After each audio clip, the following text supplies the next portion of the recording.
Hi, I'm Anne Mora, and we are going to talk about assumptions and, of course, what you want to get to know me about, because apparently I'm not an open book. So I want to be more open just for you.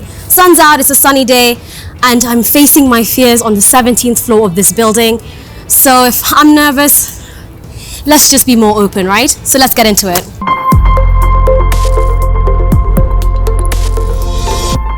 The most asked question is, Anne, were you born here, and what's your story? Because your accent confuses me. My accent confuses everybody. Most people actually assume it's fake. It's not. It's since I was 6 years old. I was born and raised in Kenya, and then I left to America, and then I came back. Are you still a DJ Case? No. How do you meet new people in Nairobi to date, or do you just wing it, let things happen naturally? So seeing as you're asking about Nairobi, it's very different internationally and here. Very, very different. Like in America, you're reminded you're black every single day. So dating was just, that was a lot easier as well. University, it's like school. It's so much easier to find someone. Dating in Nairobi is a zoo. Let me explain to you why. You can be, ooh, how do I even explain this in a way to not call people out? Okay, so you'll meet somebody. I've met people, and then I found out that they have significant others. So that's like really irritating and really like annoying when you start following them on Instagram in the middle of a date, and then you're like, oh, who's that? And then they're like, my sister. And then you go on to like open their profile and you see them kissing, and they're like 1 year anniversary. So it makes it really difficult when you're trying to date and they're like showing you one thing, and then on the other side it's so different. From what I see from my friends though, right now this kind of seems to be like he versus she, like boy child versus girl child, like how to act on dates as well. So I know certain girls won't go on a date if the guy doesn't pull their chair or doesn't buy the food, and then that's now throwing guys off from asking full stop. I've just seen the most mediocre. I've been on some mediocre dates. I've had a bill left on me in a date. Hey, it's been rough. What would my ideal guy be? I think taller than me. I'm 5'4", so we can't both, look at each other in the eye. I would like someone taller than me. I don't care about skin tone. I don't care about religion. I find that interesting. I think they need to be smarter than me, a lot smarter. Not like university degree or masters, that would be a bonus. But I feel like they need to be smarter than me so they can challenge me. Ideally, they do need to have a job. Ideally, they should be older than me as well. I think and they need to have a relationship with their family, some relationship. It doesn't have to be the best one, but at least they're working towards one. So there should be some rapport with both mother and father, would be ideal. Kids on the radar. Yes, I do want to have children in my future. Now, that's a new thing, by the way, about me. I didn't want children until my godniece was born, and she's so beautiful. What are your secrets to a beautiful voice in studio? Radio voice and life voice are pretty different. You kind of you add extra to it. So when you're on radio, you actually accentuate your voice. You add benefits to your voice. You can even put on an accent. Can I cook? This is a very big misconception, and we're gonna get into the food aspect of my life. It's a very big misconception. Yes, I can cook. One, I used to be very overweight, so cooking was kind of like my therapy. Favorite Kenyan meal to eat has to be definitely ugali, skuma, and that wet fry, which I'm actually going to be having like in a few minutes. I'm so excited. That is the best food ever. Like I've eaten some of the most disgusting things you can think of, like from scorpion to snail. Like I'm close to I want to eat snake. I heard that's, yeah. Are you a white girl in a black girl's body? Now I'm trying to, I'm called an Oreo almost every single day of my life. Or they say I'm trying to act white, or I pretend to be white. I think it comes from the activities I like, and I have many different types of friends, but even my black friends really struggle to understand like where it's come from. I don't know, I wish I knew. It's just always been there. But yeah, no, I get bougie all the time. It's just how I carry myself. That's a mental choice I've had of I want to be this way. I want to come across this way. So you get to work to know the actual full rounded side of me. I assume you're from a wealthy background, and what are the odds that I'm wrong? I've been lucky. I've been very, very lucky, and I'm grateful to my parents, but my parents always reminded me that I'm renting their money.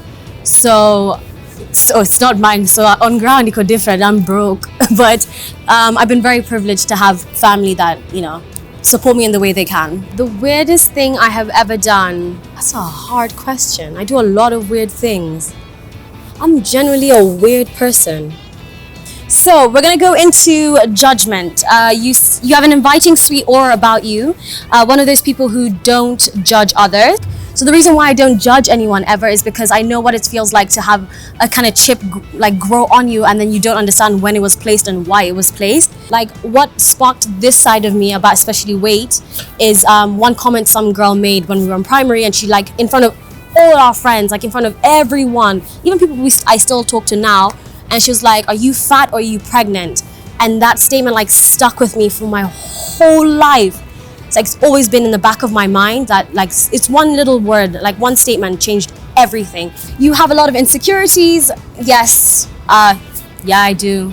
I can name them as well. I don't know, insecure about body, sometimes about my intellect, about my wealth. Some rooms I'm in, like the people are so wealthy and you feel like, whoa, I don't deserve to be here, or I don't deserve to be in this conversation. Sometimes I feel like I'm not smart enough to be somewhere. Sometimes I'm not beautiful enough to be somewhere. So those insecurities come and go. Like they just come in waves. I really haven't been body goals for like a long time. Like even right now, I've gained 10 kgs and I'm still trying to adapt to that. I'm like still now trying to like my body because clothes aren't fitting. And I'm trying to stay calm because I know myself I can overdo it. This young lady said, "I assume you don't eat." I didn't used to eat, so I hate when people say that now because I really am like trying to do my best. But I used to go like a week without eating. Like I'd eat a banana and drink water. I've tried the craziest diet plans that you can think of. I've fainted. I have had palpitations. I've had like shakes. I've looked like I'm on drugs. I've been 46 kgs to 42 kgs to 40 kgs as a grown woman, and that should never be your body goals ever, because you said that's your body goal. It's not. It's the most humane thing you've ever done for another person. Or what's your ultimate goal in life? My ultimate goal is to have a school. I want to actually have a few schools. What's the most humane thing is I try to get as many people as I can jobs or internships when I hear about them. I think charity should be more private. I don't think it should be like so announced all the time. I have an alter ego, yes. I definitely do. I think it's more of like a personality, like how I act on TV and radio is definitely different from how I act with my friends, and even within my friends it's so different. So I have an alter ego. Oh my gosh, yes, you have to like have confidence to be on, especially live TV. Like when you're told live that I hate you and you're just like breathing, you're like, whoa. So you definitely have to build that alter ego to like keep you strong and keep you like at peace, because you will like suffer a lot. High maintenance means like you're really difficult to deal with and you're very, very stuck up, or you're just like, you demand a lot. I do demand a lot. It just depends on what aspect of life I'm demanding from. I'm very high maintenance when it comes to work. Like if it's not done right, I can't see it through. Like if I don't believe in it, I'm not gonna do it at all. Do you wake up at 9 a.m.? I wake up at 6 every day, no matter what. Even if it's like from the club, I wake up at 6. Just early bird, there's so much to do. You've generally led a very advantaged, privileged life that's also sheltered. I've definitely not had a sheltered life at all. I've seen a lot. I've been arrested before. That's a story for a whole other day. I have done the most. I've like seen a lot. So definitely not sheltered, but on the privileged side, yes, it's been nice, I guess, thanks to my mom and dad. Cool, so I'm Anne Mara and we're definitely gonna be doing this again. So certain things definitely sparked my interest in conversating with you this time around. I hope you got to know me a little bit better. Number one is weight and diet and workout and food. So definitely gonna be covering that side of lifestyle because I wanna make sure that we're both doing it in a healthy way, both men and women, from any age. I want to make sure that no one ever has to go through what I've been through with that side of life. But definitely going to be covering faking it till you make it, because apparently bougie is a thing that I've got. So I'll show you places to check out and things to do. Dating and relationships as well. I think we can both do that. And you kind of like my face, so maybe we'll add some makeup into it. I have some interesting fun friends. I'll definitely be talking to them and they'll talk to you as well. They're gonna kind of help me with this. And number one thing I always talk about is mental health. So obviously we're gonna be talking about mental health. It's basically lifestyle and everything that you love. So thank you. Definitely see you again.